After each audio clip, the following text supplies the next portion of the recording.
நாடுகள் அது 200க்கும் அதிகமான நாடுகள் இருப்பதாக நாம் பார்க்கிறோம். ప్రస్తుతము లోకములో చూసినప్పుడు దాదాపు 210 దేశాలు లేక 200కు పైగా దేశాలు కనబడుచు ఉన్నాయి. இந்த ஒவ்வொரு நாட்டுக்கும் ஒன்று ஒரு பிரதமருடைய அதிகாரத்தின் கீழ் அந்த நாடு காணப்படும். சில நாடுகள் ஜனாதிபதியின் அதிகாரத்தின் கீழ் காணப்படுகிறார்கள். சில நாடுகளிலே தற்போது மன்னராட்சி காணப்படுகிறது. ఈ రాజ్యముల గురించి చూచినప్పుడు కొంతకాలము ఒక అధిపతి కిందను నాయకుని కిందను ప్రస్తుతమైతే ప్రజాస్వామ్య రాజ్య పరిపాలన క్రిందగా జరుగుతూ ఉన్నది. நம்முடைய இந்தியாவை பொறுத்த வரைக்கும் பிரதமருக்கு தான் அதிகமான அதிகாரம். ஜனாதிபதி இருந்தாலும் பிரதமருக்கு தான் அதிகமான அதிகாரம். ఈ ఇండియా భారతదేశాన్ని మనం చూచినప్పుడు లోక అధికారి ఉంటున్నప్పటికీ ప్రజాస్వామ్య పరిపాలన అధికంగా కొనసాగుతూ ఉన్నది. ஆனால் அதேவேளை அமெரிக்காவை எடுத்துக்கொண்டால் அங்கே ஜனாதிபதிக்கு அதிகமான அதிகாரம். కానీ అమెరికా దేశాన్ని మనం చూచినప్పుడు రాష్ట్రపతి యొక్క పరిపాలన అధికంగా కొనసాగించబడుచున్నది. இப்படியாக கிட்டத்தட்ட 210 நாடுகளுக்கு ஒவ்வொரு தலைவர் இருப்பதை ஒவ்வொரு தனித்தனி ஆளுகை இருப்பதை நாம் பார்க்கிறோம். ఈ విధంగా ఈ 210 దేశాల్లో కూడా ఒక్కొక్కరికి ప్రత్యేకమైనటువంటి ఏలుబడి పరిపాలన జరుగుచూ ఉన్నవి. கர்த்தருடைய பரிசுத்த நாமத்திற்கு மகிமை உண்டாகட்டும். దేవుని పరిశుద్ధ నామానికి మహిమ కలుగును గాక. இந்த 210 நாடுகளுக்கு மேல உள்ள இந்த நாடுகள்ல உள்ள எல்லா நாட்டிற்கும் சேர்ந்து ஒரே ஒரு உலக தலைவன் வெகு சீக்கிரத்திலே எழும்ப போகிறான். అయితే అతి త్వరలోనే ఈ 210 దేశాలకు రాజ్యాలకు మీదుగా ఒకే ఒక ఏకఛత్రాధిపతి అనగా ఈ లోక నాయకుడు లేవబోచున్నాడు. அப்படி அவன் எழும்ப வேண்டுமானால் அவன் எப்போது எழும்ப வேண்டும்? எப்படி எழும்புகிறான்? எப்போது எழும்புகிறான்? అయితే అతడు లేవాలంటే ఎప్పుడు లెగుస్తాడు? ఏ రీతిగా లెగబోచున్నాడు? பிரியமானவர்களே, இதுவரையிலும் இந்த உலகம் 2 உலக மகா யுத்தங்களை சந்தித்திருக்கிறது. ఇంతవరకు చూచినప్పుడు ఈ ప్రపంచం అనేది 2 ప్రపంచ యుద్ధాలని చవిచూసి ఉన్నది.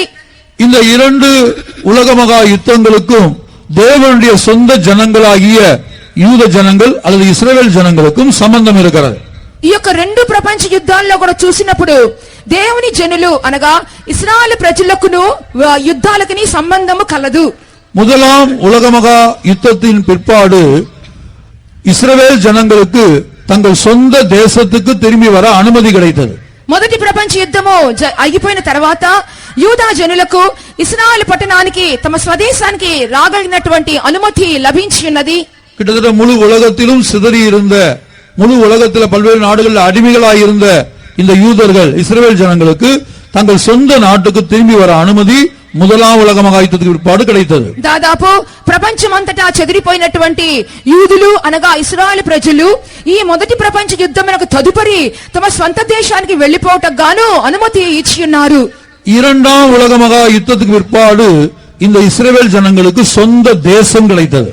ఈ రెండో ప్రపంచ యుద్ధము తర్వాత ఇశ్రాయేలు ప్రజలకు తమ సొంత దేశము దొరికి ఉన్నది. கர்த்தருடைய பரிசுத்த நாமத்துக்கு மகிமை உண்டாகட்டும். దేవుని పరిశుద్ధ నామానికి మహిమ కలుగును గాక. இந்த முதல் 2 உலக மகா யுத்தங்களை குறித்து தீர்க்க தரிசனமாக எசேக்கியேலின் புத்தகத்திலே ஏற்கனவே எழுதப்பட்டிருக்கிறது. ఈ 2 ప్రపంచ యుద్ధాల గురించి ప్రవచన రీత్యా ముందుగానే యెహెజ్కేలు ప్రవచన గ్రంథంలో రాయబడి ఉన్నది. இன்றைக்கு நாம் அதை குறித்து பார்க்க போவதில்லை. நம்முடைய சப்ஜெக்ட் அது அல்ல. ఈ దినమందు మనము ఆ అంశాన్ని గురించి చూడబోటలేదు. మన అంశం అది కాదు. வெகு சீக்கிரத்திலே 3ஆம் உலக மகா யுத்தம் நடைபெறப் போகிறது என்று நீங்க உலக செய்தியை படித்து பார்த்தா அனுதினம் செய்தித்தாள்களை பார்த்தால் 3ஆம் உலக மகா யுத்தம் வெகு சீக்கிரத்திலே நடைபெறப் போகிறது என்று வல்லரசு நாட்டின் தலைவர்கள் சொல்லிக் கொண்டே இருக்கிறார்கள். అనుదినము వార్తాపత్రికల్లో మనం చూసినప్పుడు విదేశీయుల నుండి వచ్చినటువంటి వార్తా సమాచార ప్రకారముగా అతి త్వరలోనే 3వ ప్రపంచ యుద్ధము జరగబోచున్నది. அதற்கு மிக முக்கியமான பிரச்சனையாக இப்போ சமீபத்திலே வடகொரியா பிரச்சனை, ஈரான் பிரச்சனை, இஸ்ரேல் பலஸ்தீனா பிரச்சனை. ఇప్పుడు దానికి అనుకూలముగానే ఈ సమీప దినములలో అమెరికా యొక్క సమస్య, ఉత్తర కొరియా యొక్క సమస్య లేచి ఉన్నది. கர்த்தருடைய பரிசுத்த நாமத்திற்கு மகிமை உண்டாகட்டும். దేవుని యొక్క పరిశుద్ధ నామానికి మహిమ కలుగును గాక. ஆகவே இன்றைக்குள்ள உலக தலைவர்களாலும் உலகத்தில் உள்ள விசேஷமான ஞானம் படைத்த உலகத்தின் சம்பவங்களை கணிக்கக்கூடிய அல்லது அனுதின நாட்கள் அந்த உலகத்தில் நடக்கிற சம்பவங்களை கவனமாய் கவனிக்கக்கூடிய பிரபலமான தலைவர்களாலும் 3ஆம் உலக மகா யுத்தம் எந்த நேரத்திலும் வரலாம் என்பது ఏర్చుకొల్లబట్టిరుக்கிறது. కాబట్టి ఏ సమయంలో అయినను ఏ క్షణములో అయినను ఈ లోకాధిపతులందరూ ఈ యొక్క ప్రబలమైనటువంటి ప్రముఖమైనటువంటి దేశ నాయకులు అనేక మంది కూడా ఏ క్షణములో అయినను 3వ ప్రపంచ యుద్ధము ప్రారంభించబడును అనే కార్యాన్ని ఎదురు చూస్తూ ఉన్నారు. கர்த்தருடைய பரிசுத்த நாமத்திற்கு மகிமை உண்டாகட்டும். దేవుని పరిశుద్ధ నామానికి మహిమ కలుగును గాక. இந்த 3ஆம் உலக மகா யுத்தம் எந்த இடத்திலே நடக்க போகிறது, யார் யாருக்கு நடக்க போகிறது, அந்த யுத்தத்தின் முடிவில் யார் ஜெயிப்பார்கள் என்று தீர்க்க தரிசனமாக எழுதப்பட்டிருக்கிறது. ఈ యొక్క మూడవ ప్రపంచ యుద్ధం అనేది ఏ స్థలములో జరగబోచున్నది, ఏ ఏ దేశాల మధ్య జరగబోచున్నది, ఆ తర్వాత ఎవరు జయం పొందబోచున్నారని దేవుని వాక్యం అనేది మనకు తేటగా బయలుపరుస్తూ ఉన్నది. மூன்றாம் உலக மகா யுத்தம் எப்போது நடைபெறுகிறது? మూడవ ప్రపంచ యుద్ధము ఎప్పుడు జరుగును? இயேசுவின் ரகசிய வருகையிலே சபை எடுத்துக் கொள்ளப்பட்ட உடனேயே வானத்திலே ஒரு யுத்தம் நடைபெறுவதாக வெளிப்படுத்தின விசேஷம் 12ஆம் அதிகாரம் 7 முதல் 9 வரை உள்ள வசனங்களில் படிக்கிறோம். యేసుక్రీస్తు యొక్క రాకడ ముగించబడిన వెంటనే తక్షణమే ఆకాశములో అనగా పరలోకములో ఒక యుద్ధము జరుగును అని ప్రకటన గ్రంథం 12వ అధ్యాయము 6 నుంచి 9వ వాక్యం వరకు చూస్తున్నాము. நான் துவக்கத்திலே சொல்லிவிட்டேன், வெளிப்படுத்தின விசேஷம் 6 முதல் 11 வரை உள்ள சம்பவங்களும் 12 முதல் 19 வரை உள்ள சம்பவங்களும் ஒரே காலகட்டத்தில் நடப்பதை ரெண்டு கோணத்தில் சொல்லப்பட்டிருக்கிறது. ప్రకటన గ్రంథము 6వ అధ్యాయము 11వ వాక్యము 11వ అధ్యాయం వరకు, మరలా 12వ అధ్యాయం నుండి 19వ అధ్యాయం వరకున్న సంభవాలు రెండు కోణాలుగా దేవుడు బయలుపరిచినట్లుగా నేను ముందే చెప్పి ఉన్నాను. இயேசுவின் ரகசிய வருகையிலே சபை எடுத்துக் கொள்ளப்பட்ட உடனே அந்த அதிகாரத்தை நீங்கள் படித்து பார்த்தால், அந்த ஜெயங்கொண்ட ஆண் பிள்ளை என்கிற அந்த மணவாட்டி சபை எடுத்துக் கொள்ளப்பட்ட உடனேயே வானத்திலே ஒரு யுத்தம் உண்டாயிற்று. యేసుక్రీస్తుకు రాకడలో జయం పొందినటువంటి మగ శిశువు ఎత్తబడిన వెంటనే ఆకాశమందు లేక పరలోకమందు ఒక యుద్ధము జరిగినట్లుగా 12వ అధ్యాయంలో చదువుచున్నాం. அந்த யுத்தம் யார் யாருக்கு என்பதை அதே வசனத்துல 7 முதல் 9 வரை உள்ள வசனங்களில் சொல்லப்பட்டிருக்கிறது. ఆ యొక్క యుద్ధము ఎవరెవరికి అని చెప్పి 7వ వాక్యం నుండి 9వ వాక్యం వరకు చూసినప్పుడు తెలియచున్నది. ஒரு பக்கத்திலே வலு சர்ப்பம் என்றால் சாத்தான், முழு உலகத்தையும் போக்கக்கூடிய மோசம் போக்கக்கூடிய சாத்தானுக்கு மற்றொரு பெயர் தான் வலு சர்ப்பம். ఒక ప్రక్కన ఘట సర్పము అనగా లోకమంతటిని మోసం చేసినటువంటి ఆ సాతానుకును, இயேசுவின் ரகசிய வருகை வரையிலும் அந்த சாத்தானுடைய இருப்பிடம் எங்கே என்று கேட்டால் வானத்திலே அவன் காணப்படுகிறான். యేసుక్రీస్తు రాకడ వరకును ఆ సాతాను యొక్క నివాసం ఎక్కడనగా ఆకాశ మండలంలో తిరుగుచుండును. ரகசிய வருகையிலே சபை எடுத்துக் கொள்ளப்பட்ட பிற்பாடு சாத்தானும் சாத்தானுடைய தூதர்களும் ஒரு பக்கம், மறுபக்கத்திலே மிகாவேலும் கர்த்தருடைய தூதர்களும் மறுபக்கத்திலே. ప్రభువైన యేసు రాకడలో సంఘము ఎత్తబడిన తర్వాత ఆ యుద్ధం అనేది ఒక ప్రక్కన ఘట సర్పానికి దాని యొక్క దూతలకును, మరొక ప్రక్కన మిఖాయేలు దూతకును జరుగును. அந்த யுத்தத்திலே வலு சர்ப்பம் தோல்வி அடைந்து என்ன செய்கிறது? தோல்வி அடைந்து பூமியிலே விழ தள்ளப்படுவதாக நாம் பார்க்கிறோம். ఆ సమయమందు ఆ ఘట సర్పం అనేది అపజయము పాలై భూమి మీద పడద్రోయబడినట్లుగా చదువుచున్నాం. இப்படி வானத்திலே அந்த யுத்தம் நடைபெறுகிற அதே நேரத்திலே பூமியிலே நடைபெறுகிற யுத்தம் தான் மூன்றாம் உலக மகா யுத்தம். ఆకాశంలో జరుగుతున్నటువంటి ఆ యుద్ధ సమయంలో భూమి మీద అదే సమయంలో జరుగు యుద్ధమే మూడవ ప్రపంచ యుద్ధము. பிரியமானவர்களே, முதலாம் உலக மகா யுத்தம் சில வருடங்கள் நீடித்தது. ప్రియమైన వారలారా, మొదటి ప్రపంచ యుద్ధం కొన్ని సంవత్సరములుగా జరిగి ఉన్నది. இரண்டாம் உலக மகா யுத்தமும் பல வருடங்கள் நீடித்தது, சில வருடங்கள் நீடித்தது. రెండవ ప్రపంచ యుద్ధము కూడా కొన్ని సంవత్సరాలు జరిగి ఉన్నది. ஆனால் மூன்றாம் உலக மகா யுத்தத்தை குறித்து ஒரு நியூக்ளியர் சயின்டிஸ்ட் அமெரிக்காவை சேர்ந்தவர் பேட்டி கொடுக்கும் போது அவர் சொல்லுகிறார், சில மணி நேரங்களுக்குள்ளாக மூன்றாம் உலக மகா யுத்தம் முடிந்துவிடும். కానీ మూడో ప్రపంచ యుద్ధాన్ని గురించి చూచినప్పుడు అణుబాంబు సంస్థ చెందినటువంటి కొంతమంది శాస్త్రవేత్తలు చెప్పి ఉన్నారు, కొన్ని క్షణాలలోనే ఆ మూడో ప్రపంచ యుద్ధం ముగించబడును అని తెలియజేస్తున్నారు. அதற்கு காரணம் என்னவென்றால், இந்தியா முதற்கொண்டு முழு உலகத்துள்ள எல்லா நாடுகளும் அணுகுண்டுகளை, மிகவும் சக்தி வாய்ந்த யுரேனியம் என்கிற அந்த எலமெண்ட் மூலமாக தயாரிக்கப்பட்ட அணுகுண்டுகளை, மிகவும் சக்தி வாய்ந்த அணுகுண்டுகளை తయారు చేయించుకున్నారు. ఎందువలనంటే ప్రపంచమంతా కూడా చూసినప్పుడు మిక్కిలి శక్తివంతమైనటువంటి అణుబాంబులను అనగా యురేనియం అనేటువంటి రసాయన పదార్థముతో తయారు చేయబడే ఆ అణుబాంబులను తయారు చేస్తూ సిద్ధముగా ఉన్నారు.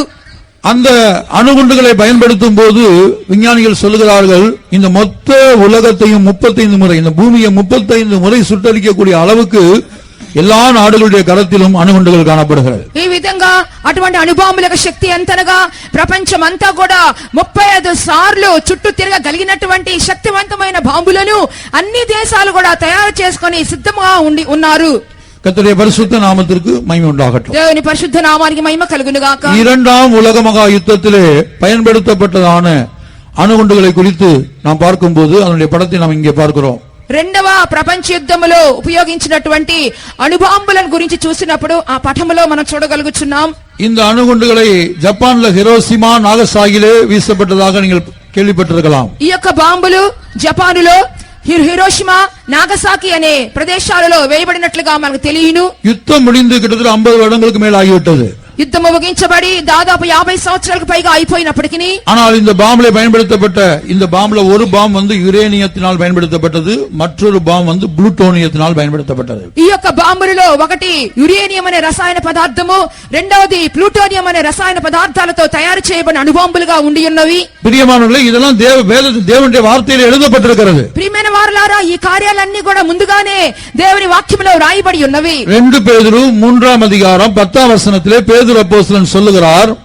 2 పేతురు పుస్తకము 3వ అధ్యాయము 10వ వాక్యములో అపోస్తలుడు పేతురు చెప్పుచున్నాడు, అయితే ప్రభు దినము దొంగ వచ్చినట్లు వచ్చును, ఆ దినమున ఆకాశమును మహాధ్వనితో గతించిపోవును, పంచభూతములు మిక్కటమైన వేంద్రముతో లయమైపోవును, భూమియు దాని మీదనున్న కృత్యములను కాలిపోవును. கர்த்தருடைய நாள் இரவிலே திருடன் வருகிற விதமாய் வரும். அப்பொழுது வானங்கள் மடமட என்று அகன்று போம், பூதங்கள் வெந்து உருகி போம், பூமியும் அதில் உள்ள கிரியைகளும் எரிந்து அழிந்து போம். கர்த்தருடைய பரிசுத்த நாமத்திற்கு மகிமை உண்டாகட்டும். దేవుని పరిశుద్ధ నామానికి మహిమ కలుగును గాక. தெலுங்கு மொழிபெயர்ப்புல பஞ்சபூதங்கள்னு சொல்லப்பட்டிருக்கிறது. తెలుగు భాషాంతరాల్లో పంచభూతములు అని వ్రాయబడి ఉన్నది. எனக்கு பஞ்சபூதங்கள் என்று சொன்னால் நிலம், நீர், காற்று, இதுதான் பஞ்சபூதங்கள்னு சொல்லுவாங்கன்னு நினைக்கிறேன். పంచభూతములు అనగా నీరు, నిప్పు, గాలి, మట్టి ఇటువంటి కార్యములై ఉన్నవి. ஆனா அது தவறான மொழிபெயர்ப்பு. தெலுங்குல மொழிபெயர்க்கப்பட்டது தவறான மொழிபெயர்ப்பு. అయినను తెలుగు భాషాంతరము తప్పుగా వ్రాయబడి ఉన్నది.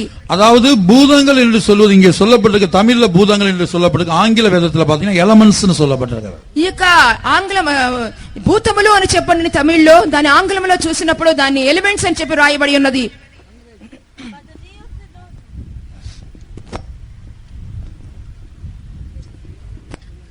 But the day of the Lord will come as a thief in the night, in the which the heavens shall pass away with a great noise, and the elements shall melt with fervent heat.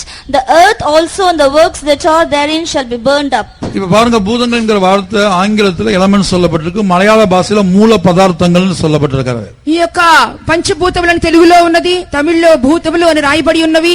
మలయాళంలో చూసినప్పుడు மூல పదార్థములను రాయబడి ఉన్నది. கர்த்தருடைய பரிசுத்த நாமத்துக்கு உண்டாகட்டும். దేవుని పరిశుద్ధ నామానికి మహిమ కలుగును గాక. ஆகவே தெலுங்கு மொழிபெயர்ப்பு தவறான மொழிபெயர்ப்பா இருக்கிறது. அது பஞ்சபூதங்கள் அல்ல. తెలుగు భాషాంతరం అనేది పంచభూతములు, అది తప్పైన భాషాంతరంగా ఉన్నది. ఎలిమెంట్స్ ను சொல்லும்போது இன்றைக்கு விஞ்ஞான உலகம் 118 எலிமெண்ட்ஸை கண்டுபிடித்திருக்கிறார்கள். ఎలిమెంట్స్ అని చెప్పినప్పుడు దాదాపు 110 ఈ దినములలో శాస్త్రవేత్తలు కనుగొని ఉన్నారు. அதுல பேதுரு உரைத்த தீர்க்கதரிசனம் என்ன சொல்லுகிறது என்று சொன்னா, இந்த பூமியையும் வானத்தையும் அக்னிக்கிரையாக மாற்றக்கூடிய சக்தி இந்த எலிமெண்ட்ஸ்க்கு இருப்பதாக பேதுரு தீர்க்கதரிசனமாக உரைத்திருக்கிறார். పేతురు అపోస్తలుడు ప్రవచనంగా చెప్పుచున్నాడు, ఆకాశములోను భూమి మీదను కనబడుచున్నటువంటి ఈ మూల పదార్థములు ఇవన్నీ కూడా రగిలిపోవనని చెప్పి ముందుగానే చెప్పుచూ ఉన్నాడు. அது முந்தின வசனங்களை நீங்கள் படிக்கும்போது விளங்கிக் கொள்ளலாம். 2 பேதுரு 3వ அதிகாரம் 7వ వచనத்துல வானங்களும் பூமியும் அக்னிக்கிரையாக வைக்கப்பட்டிருக்கிறது. దాని గురించి 3వ అధ్యాయము 7వ వాక్యంలో చూస్తున్నాము, ఆకాశమును భూమియు అగ్ని కొరకు నిలువ చేయబడి ఉన్నవని. இன்றைக்குள்ள விஞ்ஞான உலகத்தினால் வானங்களையும் பூமியையும் அக்னிக்கிரையாக மாற்றக்கூடிய சக்தி இருப்பதாக ஏற்றுக்கொள்ளப்பட்ட எலமெண்ட் தான் யுரேனியம். ఈ దినములలో మనం చూసినప్పుడు ఆకాశమును భూమిని ఏకంగా దహింపజేయగలిగినటువంటి ఏకైక రసాయన పదార్థము యురేనియం అని కనుగొని ఉన్నారు. 118 ఎలిమెంట్களை విజ్ఞాన ఉలగం கண்டுபிடித்திருக்கிறது. அதுல கிட்டத்தட்ட 36 எலிமெண்ட்கள் ரேடியோ ஆக்டிவ் சக்தி உள்ளதாக இருக்கிறதாக விஞ்ஞான உலகம் சுட்டிக்காட்டி இருக்கிறது. 110 పదార్థములలో దాదాపు 36 ఈ రేడియం శక్తి కలిగిన పదార్థములుగా కనుగొని ఉన్నారు. கர்த்தருடைய பரிசுத்த நாமத்துக்கு உண்டாகட்டும். దేవుని యొక్క పరిశుద్ధ నామానికి మహిమ కలుగును గాక. ஆகவே 3వ உலக மகா யுத்தத்திலே இந்த யுரேனியத்தினால் தயாரிக்கப்பட்ட அணுகுண்டுகள் பயன்படுத்தப்படும் என்பதை பேதுருவும் சொல்லியிருக்கிறார். எசேக்கியேல் தீர்க்கதரிசன புத்தகத்திலே 3వ உலக மகா யுத்தத்தை குறித்து தீர்க்கதரிசனமாக எழுதப்பட்டிருக்கிறது. அந்த அதிகாரத்தை நாம் படிக்கும் போதும் இந்த யுரேனியத்தினால் தயாரிக்கப்பட்ட அணுகுண்டுகள் பயன்படுத்தப்பட்டதற்கான ஆதாரம் அந்த அதிகாரத்தில் இருக்கிறது. కాబట్టి 3వ ప్రపంచ యుద్ధము జరిగేటప్పుడు ఉపయోగించవలసినటువంటి అణుబాంబులలో ఉన్నటువంటి పదార్థము ఈ యురేనియం ద్వారా తయారు చేయబడును అనే కార్యాన్ని గురించి పేతురు అపోస్తలుడు ముందుగానే చెప్పి ఉన్నాడు. అదే కార్యాన్ని గురించి హెజ్కేల్ గ్రంథంలో కూడా చూసినప్పుడు 3వ ప్రపంచ యుద్ధములో సిద్ధము చేయబడినటువంటి అణుబాంబులు ఏ పదార్థం అని చెప్పి అక్కడ కూడా రాయబడి ఉన్నది. இன்றைக்கு ரஷ்யாவானது ஃபாதர் ஆஃப் ஆல் பாம் என்று சொல்லக்கூடிய யுரேனியத்தினால் அது அணுகுண்டுகளுக்கெல்லாம் தகப்பன், ஃபாதர் ஆஃப் ஆல் பாம் என்கிற பாமை தயாரித்திருக்கிறது. அமெரிக்காவானது அணுகுண்டுகளுக்கெல்லாம் தாய், மதர் ஆஃப் ஆல் பாம் என்கிற பாமை தயாரித்திருக்கிறது. ఈ యొక్క రష్యా దేశం చూసినప్పుడు దానికి పేరు ఫాదర్ ఆఫ్ ఆల్ బాంబ్స్ అనగా అన్ని అణుబాంబులకు తండ్రి. అమెరికా దేశాన్ని చూసినప్పుడు మదర్ ఆఫ్ ఆల్ బాంబ్స్ అని చూస్తున్నాం అనగా అణుబాంబులన్నిటికీ తల్లిగా చెప్పబడుచు ఉన్నది. என்னுடைய வலது கை பக்கத்திலே முதல் சாட்ல அந்த பாம்புடைய உண்மையான படங்களை நாம் பார்க்கிறோம். నా కుడి చేతి ప్రక్కలో చూస్తున్నప్పుడు ఆ యొక్క అణుబాంబు యొక్క నిజమైనటువంటి రూపాన్ని చూస్తున్నాం. பிரியமானவர்களே, மிகவும் சக்தி வாய்ந்த, சக்தி குறைவான, மிகவும் அடர்த்தி, அதாவது யுரேனியம் ரெண்டு விதத்தில் அழைக்கப்படுகிறது. Depleted uranium, enriched uranium.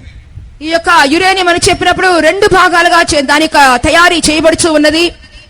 அந்த யுரேனியத்தில் அடர்த்தி குறைவான கொஞ்சம் யுரேனியத்தை பயன்படுத்தி தயாரிக்கப்பட்ட பாம் தான் இந்த லிட்டில் பாய் ஃபேட்மேன் என்று சொல்லக்கூடியது.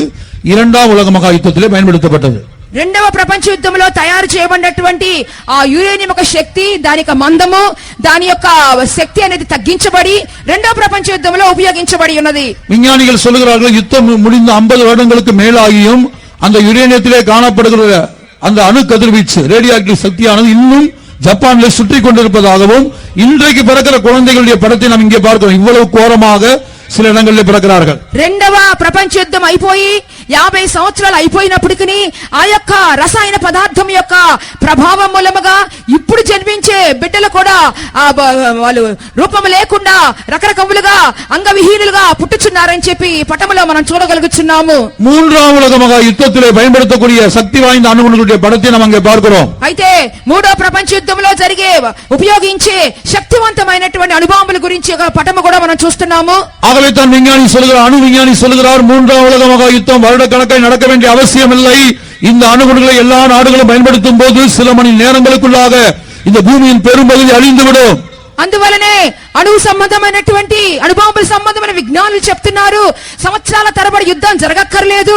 శక్తివంతమైనటువంటి రసాయన పదార్థాలు ఉపయోగిస్తున్నందువలన కొన్ని క్షణాలలోనే, కొన్ని నిమిషాలలోనే యుద్ధము ముగించబడనని చెప్పుచున్నారు. அந்த அணுகுண்டுடைய தன்மையை குறித்து சொல்லும்போது, ఆ అణుబాంబు యొక్క ఆ యొక్క స్వభావమును, లక్షణాల గురించి చూసినప్పుడు அமெரிக்க சயின்டிஸ்ட், நியூக்ளியர் அண்ட் நான் நியூக்ளியர் சயின்டிஸ்ட் விவிதமாய் பேட்டியிலே சொல்லியிருக்கிறார். న్యూక్లియర్ అండ్ నాన్ న్యూక్లియర్ శాస్త్రవేత్తలు అమెరికాకు సంబంధించిన వారు ఈ రీతిగా చెప్పుచున్నారు. ஒரு இடத்திலே இந்த அணுகுண்டுகளை வீசும்போது மனிதனுடைய சரீரத்தில் காணப்படுகிற அந்த தோல் அப்படியே உருகி போய்விடும். எலும்பு கூட என்ன செய்யும், உருகக்கூடிய தன்மை உள்ளதாக.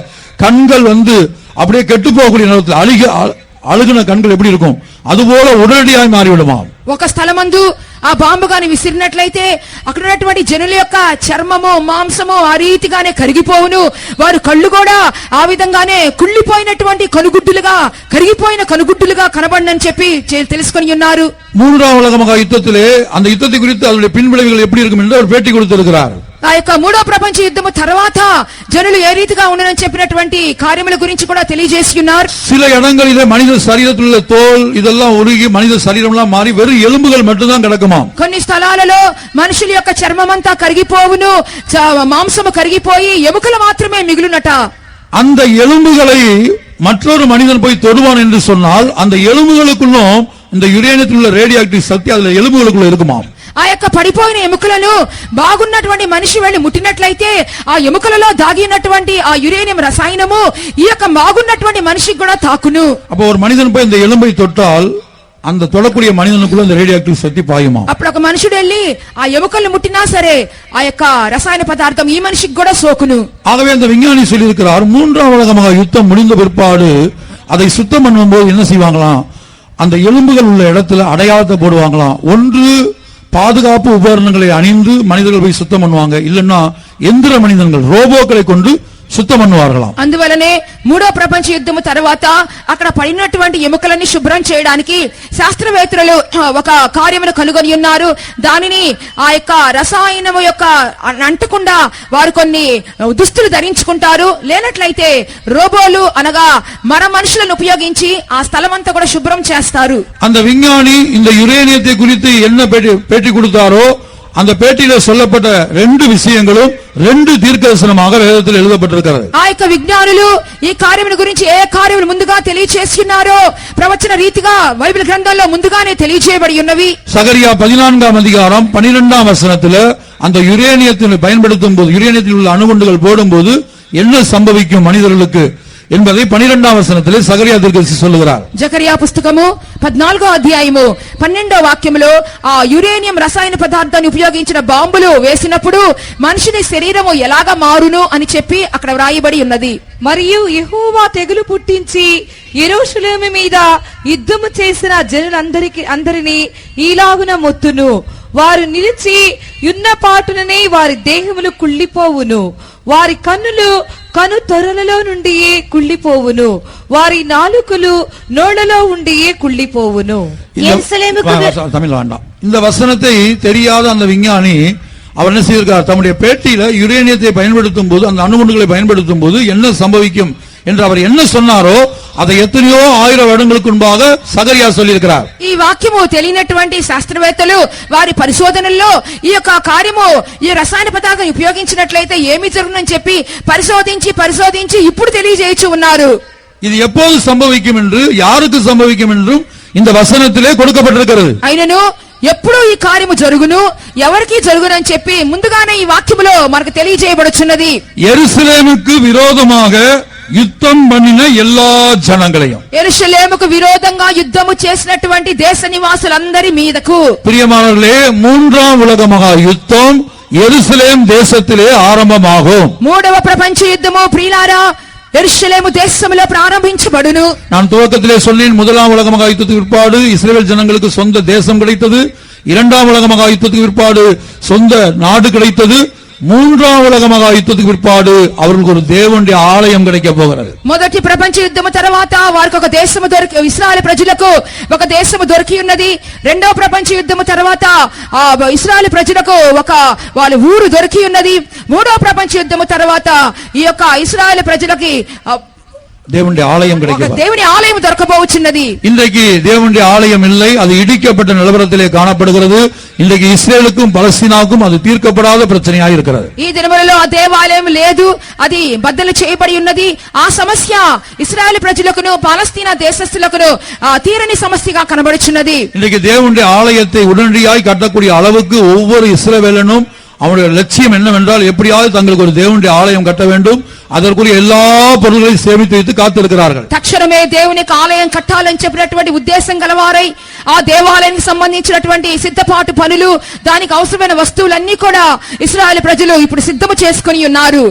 அந்த ஆலயத்தை கட்டும்படியாக இஸ்ரேல் தேசம் ஆயத்தமாக இருக்கிறது. அதற்கு விரோதமாக ரஷ்யாவின் தலைமையிலே ஒரு கூட்ட நாடுகள் இன்றைக்கும் ஐக்கிய நாடுகள் சபையிலே இஸ்ரேலுக்கு விரோதமாக கிரியை செய்கிறது. ఆ యొక్క యెరూషలేము దేవాలయం కట్టబడుకున్న నిమిత్తము రష్యాలో ఉన్నటువంటి కొన్ని చిన్న చిన్న దేశాలన్నీ కలిసి ఐక్యరాజ్య సమితిలో ఇప్పటికీ విరోధంగానే పోరాడుచూ ఉన్నాయి. இப்போது நாம் தீர்க்கதரிசனத்தை சிந்திப்போம். எசேக்கியேல் 38ஆம் அதிகாரத்தில் முதல் 3 வசனங்களை வாசிக்கும் போது ரஷ்யாவின் தலைமையில ஒரு கூட்ட நாடுகள் இஸ்ரேல் தேசத்துக்கு விரோதமாக, அதான் நம்ம சகரியால பார்த்தது போல எருசலேமுக்கு விரோதமாக, தேவனுடைய ஆலயம் கட்டுவதற்கு விரோதமாக, கட்டக்கூடாதபடி தடுக்கும்படியாக இந்த ரஷ்யாவின் தலைமையில ஒரு கூட்ட நாடுகள் இஸ்ரேல் தேசத்துக்கு வரும். యెహెజ్కేలు గ్రంథము 38వ అధ్యాయంలో చూసినప్పుడు ఇశ్రాయేలు ప్రజలు దేవునికి ఆలయాన్ని కట్టకూడదు అని చెప్పి ఇశ్రాయేలుకు విరోధంగా రష్యా దేశంలోని కొన్ని దేశాలు కొన్ని రాష్ట్రాలన్నీ కలుసుకొని విరోధంగా క్రియ చేస్తున్నట్లుగా వ్రాయబడి ఉన్నది. మరి యెహోవా వాక్కు నాకు ప్రత్యక్షమై ఇలాగు సెలవిచ్చెను, నరపుత్రుడా, మాగోగు దేశపు వాడగు గోగు అనగా రోషుకును మేషేకునుకును తూబాలునకును అధిపతి అయిన వాని తట్టు అభిముఖుడై అతని గూర్చి ఈ మాట ఎత్తి ప్రవచింపు. தமிழ்ல ரோஸ் என்கிற வார்த்தை இல்லை, மலையாளத்துல இப்ப தெலுங்குலையும் கூட இருக்குது, மூல பாஷையிலும் இருக்கிறது. ரோஸ் என்பது ரஷ்யாவுடைய பழைய பெயர். ఇక్కడ రోషు అని చెప్పినప్పుడు తెలుగు భాషలో రాయబడి ఉన్నది, దానికి రష్యా దేశం యొక్క పాత పేరు రోషు. மேசேக் என்பது தற்போதைய மாஸ்கோ, பழைய பேர் தான் மேசேக். మెషెకు అని చెప్పినప్పుడు పాత పేరు అది, క్రొత్త పేరు మాస్కో. தூபால் என்பது டுபாஸ்கோவுடைய பழைய பெயராக இருக்கிறது. తూబాల్ అని చెప్పినప్పుడు డుబాస్కో యొక్క పాత పేరు అయి ఉన్నది. அதாவது ரஷ்யாவின் தலைமையில ஒரு கூட்ட நாடுகள் வரும். కాబట్టి రష్యా దేశంలోని కొన్ని గుంపు రాష్ట్ర జనులు ఏకమవుతారు. ரஷ்யாவின் தலைமையில வரக்கூடிய நாடுகளுடைய பெயரை 4-5 வசனங்கள்ல படிக்கிறோம். రష్యా దేశం యొక్క కొన్ని కలుసుకునే రాజ్యాల గురించి 4-5 వచనం, సారీ 5-6 వాక్యాల్లో చూస్తున్నాం. నీతో కూడినటువంటి పారసీకపు దేశపు వారిని, కూషీయులను, పూతు వారినందరినీ డాళ్లను శిరస్త్రాణములను ధరించు వారినందరినీ నేను బయలుదేరదీసెదను. గోమేరును అతని సైన్యమంతయును ఉత్తర దిక్కులలో నుండు తోగర్మాయును అతని సైన్య జనములు అనేకములు నీతో కూడా వచ్చును. ரஷ்யாவின் தலைமையில ரஷ்யாவோட சேர்ந்து எந்தெந்த நாடுகள் வரப்போகுது அப்படின்ற பட்டியல் இங்கே கொடுக்கப்பட்டிருக்கிறது. இதை நீங்க பாத்தீங்கன்னா இன்றைக்கு இஸ்ரேல் தேசத்துக்கு விரோதமாக ஐக்கிய நாடுகள் சபையில இந்த நாடுகள் எல்லாம் இஸ்ரேலுக்கு எதிராக நிக்குது.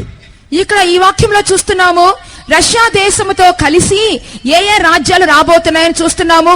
ప్రస్తుతం కూడా చూసినప్పుడు ఇస్రాయల్ కి విరోధంగా ఐక్యరాజ్య సమితిలో చూసినప్పుడు ఈ దేశాలే విరోధంగా మాట్లాడుచున్నట్లుగా తెలియచున్నది.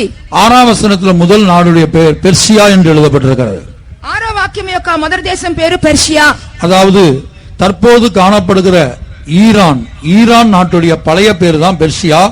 இந்த சாட்ல நம்ம பார்க்கிறோம் 1935ஆம் ஆண்டுதான் இந்த பெர்சியா என்கிற பெயர் மாறி ஈரான் என்கிற பெயர் வந்தது.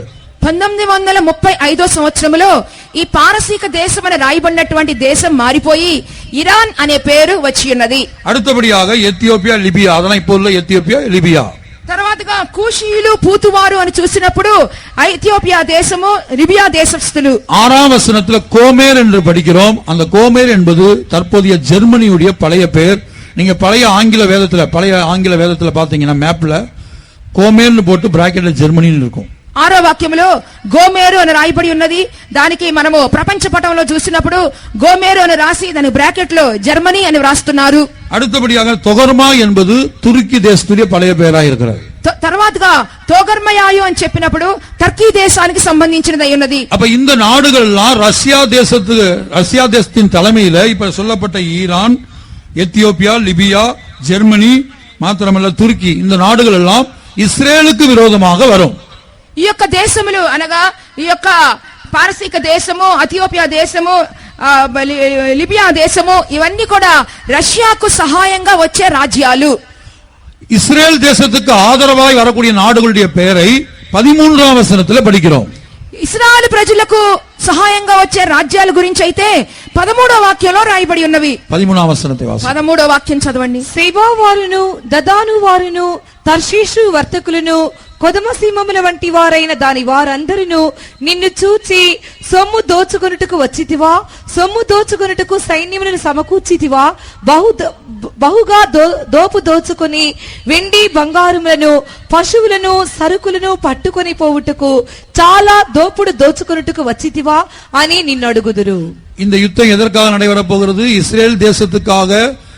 இஸ்ரேல் தேச ஆலயம், தேவனுடைய ஆலயம் கட்டுவதற்காக அவர்கள் பல பொருட்களை சேமித்து வைத்திருக்கிறார்கள். அதை தடை செய்யும்படியாக இந்த ரஷ்யா ஒரு கூட்ட நாடுகளோடு கடந்து வருகிறது. అసలు యుద్ధం ఎందుకొరకు? దాని కారణం ఏంటంటే ఇశ్రాయేలు ప్రజలు దేవాలయాన్ని కట్టు నిమిత్తము అనేకమైన వస్తువులను సమకూర్చుకొనుచున్నారు. దాని ఆటంకపరచు నిమిత్తమే ఈ దేశాలన్నీ కూడా విరోధంగా లెగుస్తూ ఉన్నాయి. அதைத்தான் 13ஆம் வசனத்தில் அதற்கான காரணம் சொல்லப்பட்டிருக்கிறது. நீ பொன்னையும் வெள்ளியையும் ஆஸ்தியையும் எடுத்துக்கொள்வதற்கும் ஆடுகளையும் மாடுகளையும் சூறையாடுகிறதுக்கு, அதாவது பலி செலுத்தும்படியாக பொன் வெள்ளி சேமித்து வைக்கிறது மாத்திரமல்ல, இன்றைக்குள்ள இஸ்ரேல் ஜனங்கள் பலி செலுத்துவதற்காக சிவப்பு கிடாரி முதற்கொண்டு பல்வேறு பலி பொருள்களையும் சேமித்து வைத்திருக்கிறார்கள். బంగారములను వెండిని బలి చెల్లించుట కొరకు పశువులను కూడా ఈ దినాలలో ఇశ్రాయేలు ప్రజలు సమకూర్చుకొంచున్నట్లుగా తెలియచున్నది. அதற்கு விரோதமாக இந்த ரஷ்யா தலைமையில் ஒரு கூட்ட நாடுகள் வருகிறார்கள். ఈ విధంగా దానికి విరోధంగానే రష్యాకు సంబంధించిన కొన్ని దేశాలు బయలుదేరి వస్తున్నాయి. அப்போது இஸ்ரேல் தேசத்துக்கு ஆதரவாக 3ஆம் உலக மகா யுத்தத்திலே வரக்கூடிய நாடுகள் யார் என்று சொன்னால், முதலாவது சேபா தேசத்தார். అప్పుడు ఇశ్రాయేలు ప్రజలకు సహాయముగా వచ్చే దేశములకు పేరేమనగా మొట్టమొదటి పేరు సెబా వారు. அது யமன் தேசத்தை காட்டுகிறது. యెమెన్ దేశానికి సాదృశ్యంగా ఉన్నారు. இரண்டாவது தேதான் என்பது தற்போதைய சவுதி அரேபியா என்று ஒரு கூட்ட வேத வல்லுநர்கள் சொல்லுகிறார்கள். రెండవదిగా దదాను అని చెప్పినప్పుడు సౌదీ అరేబియా అని చెప్పి ఒక గుంపు వారు చెప్తున్నారు. மூன்றாவதாக தர்சீஸ் என்று எழுதப்பட்டிருக்கிறது. கிரேட் பிரிட்டனுடைய பழைய பேர் தான் தர்சீஸ். మూడవదిగా తర్షీషు అని చెప్పినప్పుడు గ్రేట్ బ్రిటన్ యొక్క మరొక పేరు తర్షీషు. அதனுடைய பால சிங்கங்கள் என்று சொல்லும் போது எந்தெந்த நாடுகளுக்கு சிங்கம் தேசிய விலங்காய் காணப்படுகிறதோ அந்த நாடுகள் இதில் பங்கெடுக்கும் என்பது அர்த்தம். அதாவது சுருக்கமாய் சொல்ல போனால் ஐரோப்பிய கூட்டு நாடுகள். కొదమ సింహములు అని చెప్పినప్పుడు ఐరోపా యొక్క దేశములుగా చూపించినది. అనగా ఏ జాతీయ జెండా మీద సింహపు గుర్తు ఉంటదో ఆ దేశాలన్నీ కూడా ఈ కొదమ సింహాలకు సాదృశ్యంగా ఉన్నాయి. இந்த 3ஆம் உலக மகா யுத்தத்திலே யார் ஜெயம் எடுப்பார்கள் என்பதை எசேக்கியேல் 39 அதிகாரம் முதல் 4 வசனங்கள்ல கர்த்தர் சொல்லுகிறார். హెజ్కేలు పుస్తకము 39వ అధ్యాయము మొదటి 4 వాక్యాలు చూసినప్పుడు ఈ మూడో ప్రపంచ యుద్ధంలో ఎవరు జయం పొందుతారు అనే జవాబు కూడా రాయబడి ఉన్నది. அங்கே ரஷ்யா தோல்வி அடையும் என்று கர்த்தர் சொல்லுகிறார். అక్కడ దేవుడు చెప్పుచున్నారు రష్యా దేశము ఓడిపోవును అని చూస్తున్నాము. கர்த்தருடைய பரிசுத்த நாமத்துக்கு உண்டாகட்டும். దేవుని పరిశుద్ధ నామానికి మహిమ కలుగును. நீங்கள் முதல் 4 வசனங்கள் வீட்டில் போய் படித்து பாருங்கள். அங்க ரஷ்யா தோல்வி அடையும். మొదటి 4 వాక్యాలు ఇంటికి వెళ్లి చదవండి. రష్యా దేశము అపజయం పాలగును. மாத்திரமல்ல இந்த மூன்றாம் உலக மகா யுத்தத்துல யுரேனியம் பயன்படுத்தப்படும் என்பதற்கு அந்த விஞ்ஞானி கொடுத்த பேட்டியை சொன்னனே அதே காரியம் எசேக்கியேல் தீர்க்கதரிசியினால் தீர்க்கதரிசனமாய் உரைக்கப்பட்டிருக்கிறது. ఈ యొక్క మూడో ప్రపంచ యుద్ధములో అణుబాంబుల్లో ఉపయోగించే పదార్థము యురేనియం అని చెప్పి శాస్త్రవేత్తలకు పరిశోధనలో తేలినది. ఆ కార్యాన్ని గురించి కూడా హెజ్కేలు ప్రవక్త ముందుగానే ప్రవచించి ఉన్నాడు. விஞ்ஞானி சொன்னபடி ஒரு எலும்பை கண்டால் என்ன செய்யக்கூடாது? அந்த எலும்பை தொடக்கூடாது. தொட்டால் அதில் உள்ள ரேடியோ ஆக்டிவ் சக்தி தொடக்கூடிய மனிதனுடைய சரீரத்திலே பாயும். ఆ యొక్క శాస్త్రవేత్తలు చెప్పిన విధంగా ఎముకలను ముట్టకూడదు. ఎందువల్లంటే దానిలో ఉన్నటువంటి రేడియో యాక్టివ్ తరంగాలు అనేవి ఈ మనిషిని తాకును. ஆகவே எலும்புகள் உள்ள இடத்திலே அடையாளம் போடப்படும். కాబట్టి ఎముకలున్న స్థలములో ఒక గుర్తు వేయబడుచు ఉండును. சமீபத்தில் அந்த விஞ்ஞானி கொடுத்த பேட்டியை எத்தனையோ 1000 வருடங்களுக்கு முன்பாக கிட்டத்தட்ட 2700 வருடங்களுக்கு முன்பாக எசேக்கியேல் தீர்க்கதரிசியை கொண்டு கர்த்தர் சொல்லி இருக்கிறார். ఈ శాస్త్రవేత్తల యొక్క పరిశోధన ఈ రోజుల్లో చేస్తున్నారు. అయితే 2200 సంవత్సరాల క్రితమే దేవుడు హెజ్కేలు ప్రవక్త మూలంగా ప్రవచించి ఉన్నారు. எசேக்கியேல் 39 அதிகாரம் 14 வசனம். హెజ్కేలు 39వ అధ్యాయం 14వ వాక్యాన్ని చదువుకుందాం. 14 15 2 వచనங்களை వాసియండి. 14 15 2 వాక్యాలు చదువుకుందాం. దేశమును పవిత్రపరచుటకై దానిలో ఉన్న కళేబరములను పాతిపెట్టు వారిని దేశమును సంచరించు చూచుచు వారితో కూడా పోయి పాతిపెట్టు వారిని నియమించెదను. 7 నెలలైన తరువాత దేశమునందు తనిఖీ చేసెదను. దేశమును సంచరించి చూచువారు తిరుగులాడుచుండగా మనుష్య శల్యం ఒకటి అయినను కనబడిన ఎడల పాతిపెట్టువారు హమోన్గోను లోయలో దాన్ని పాతిపెట్టు వరకు అక్కడ వారు ఏదైనా ఒక ఆనవాలు పెట్టుదురు. பாருங்க, மூன்றாம் உலக மகா யுத்தத்திலே என்ன விதமான அணு ஆயுதங்கள் பயன்படுத்தப்படும் என்பதையும் அதன் விளைவு என்ன. ஒரு எலும்பை காணும் போது, இந்த வசனத்தில் படிக்கிறோம், ஒரு எலும்பை காணும் போது மற்றவர்கள் அதை தொடாதபடிக்கு அடையாளம் போடப்படும். చూడండి, మూడో ప్రపంచ